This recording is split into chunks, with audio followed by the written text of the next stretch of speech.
बच्चों, कल हम लोगों ने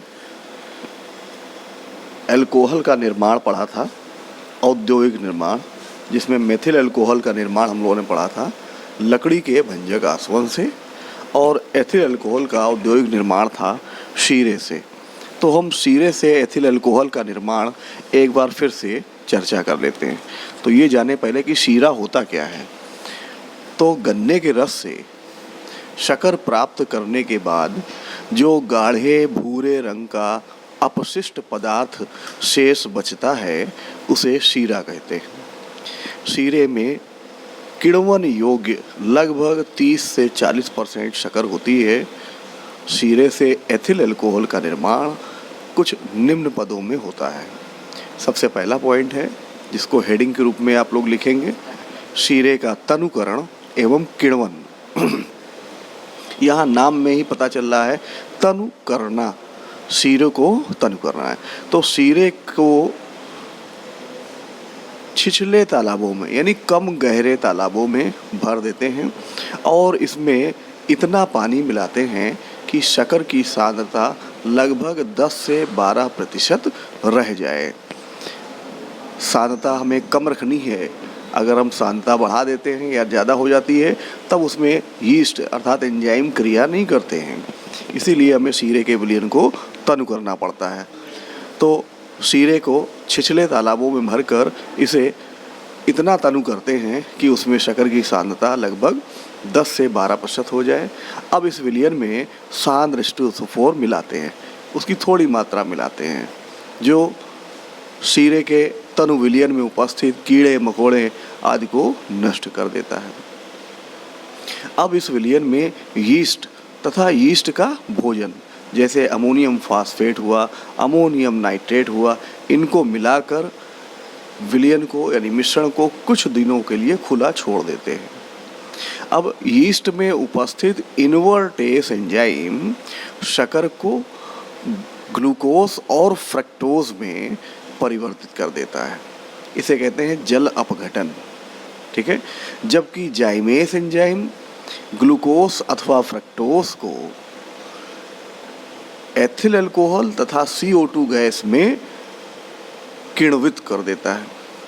तो यहाँ से निकलने वाली CO2 गैस बुलबुलों के रूप में बाहर निकलती है।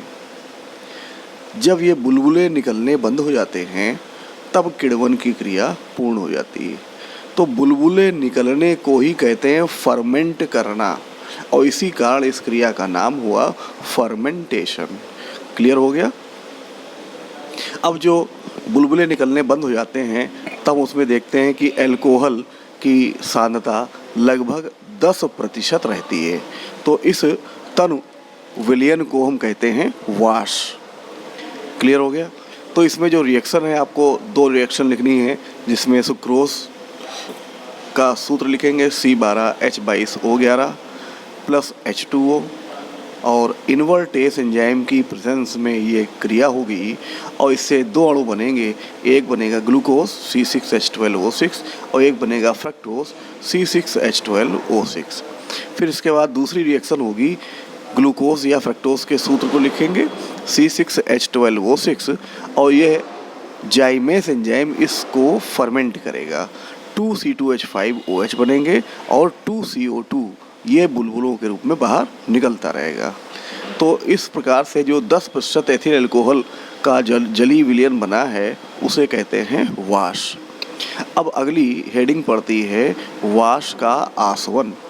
तो वाश का आसवन कॉफे भव का उपकरण, कॉफे स्टिल कहते हैं इसे, ठीक है, से किया जाता है और इस प्रक्रिया से लगभग 90% सांद्रता वाला एथिल अल्कोहल का विलयन प्राप्त हो जाता है। अगली हेडिंग होती है परिशोधन। परिशोधन तो 90% एथिल अल्कोहल युक्त जलीय विलयन का कई पदों में प्रभाजी आसवन करने से लगभग 95.57% एथिल अल्कोहल और 4.43% H2O का स्थिर क्वाथी मिश्रण प्राप्त होता है। इस मिश्रण को परिशोधित स्पिरिट कहते हैं। क्लियर हो गया। अब परिशोधित स्पिरिट में कुछ दिनों के लिए शुष्क चूना मिलाकर रख देते हैं। यह चूना इस स्पिरिट्स में से बचे हुए जल को अवशोषित कर लेगा।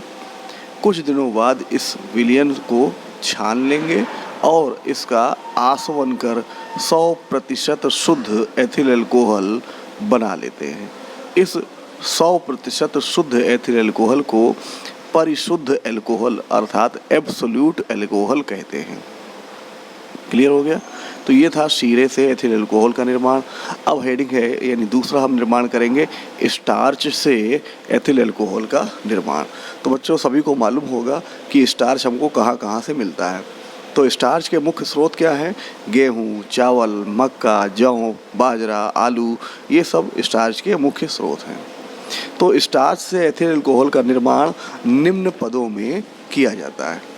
अब वो पद क्या है हम एक एक करके आपको बता रहे हैं। सबसे पहला है स्टार्च का शर्करीकरण। बहुत ध्यान से सुनिएगा और इसकी हेडिंग को नोट करिएगा। स्टार्च का शर्करीकरण। तो स्टार्च को माल्टोज नामक शर्करा में बदलने की क्रिया स्टार्च का शर्करीकरण कहलाती है और यह क्रिया निम्न पदों में पूर्ण होती है। समझ में आ गया? पहली हेडिंग हमने डाली थी स्टार्च का शर्करीकरण, और स्टार्च को माल्टोज नामक शर्करा में बदलने की क्रिया को ही स्टार्च का शर्करीकरण कहते हैं, जो निम्न पदों में होती है। तो पहला पद है माल्ट बनाना। तो जौ को भिगोकर हम रात में भिगोएंगे और 20 से 25 डिग्री सेंटीग्रेड ताप पर अंधेरे में अंकुरित होने के लिए रख देते हैं। अंकुरण की प्रक्रिया हमेशा अंधेरे में होती है, सूर्य के प्रकाश में नहीं होती। अंकुरित जौ को ही माल्ट कहते हैं। क्लियर हो गया? माल्ट कैसे बनेगा?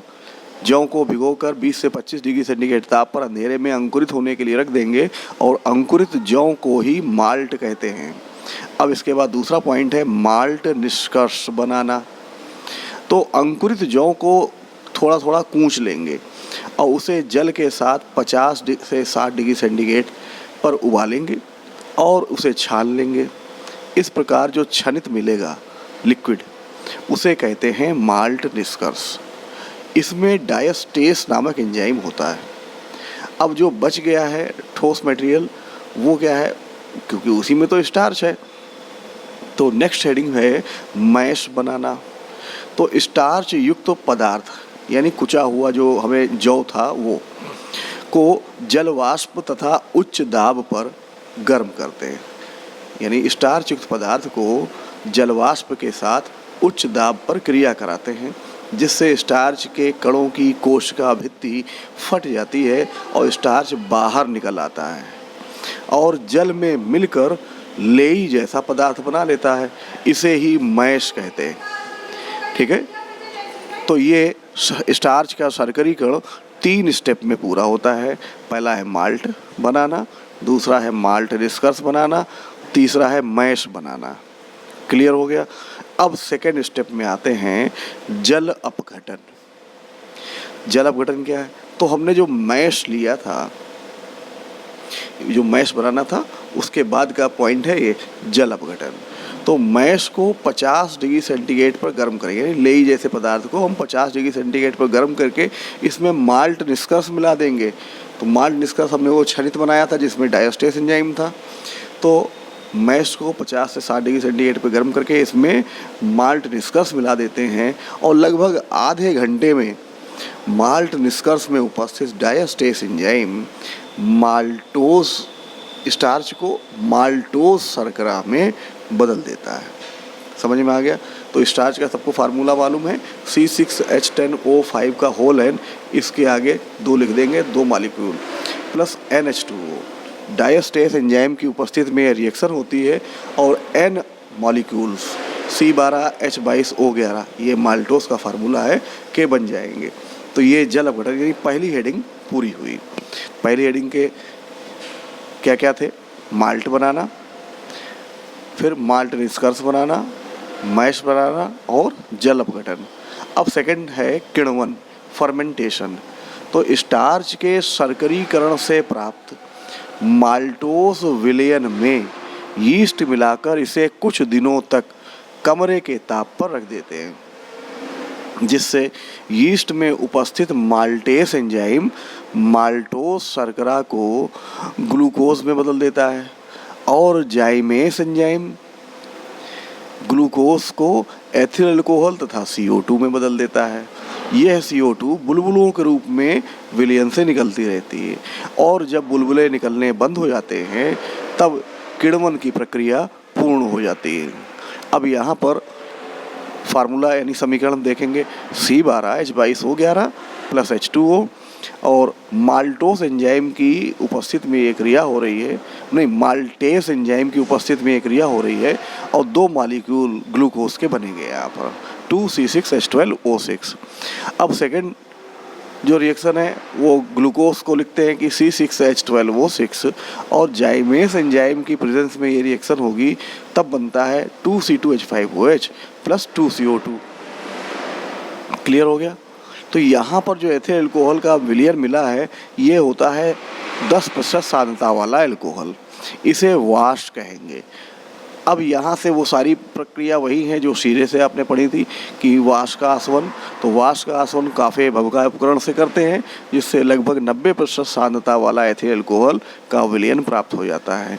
अब इसके बाद परिशोधन करते हैं तो 90% सांद्रता वाले एथिल अल्कोहल के विलयन का कई पदों में प्रभाजी आसवन करने से 95.57% एथिल अल्कोहल और 4.43% H2O का मिश्रण, ये स्थिर क्वाथी मिश्रण प्राप्त होता है। इसे परिशोधित स्पिरिट कहते हैं। परिशोधित स्पिरिट में शुष्क चूना मिलाकर इसे कुछ दिनों के लिए रख देते हैं, जो चूना उसमें उपस्थित जल को सोख लेता है। इसे कुछ दिनों बाद छान लेते हैं और आसवन के द्वारा 100% शुद्ध एथिल अल्कोहल बना लेते हैं। वो आपको मालूम ही होगा कि 100% शुद्ध एथिल अल्कोहल को ही परिशुद्ध अल्कोहल कहते हैं।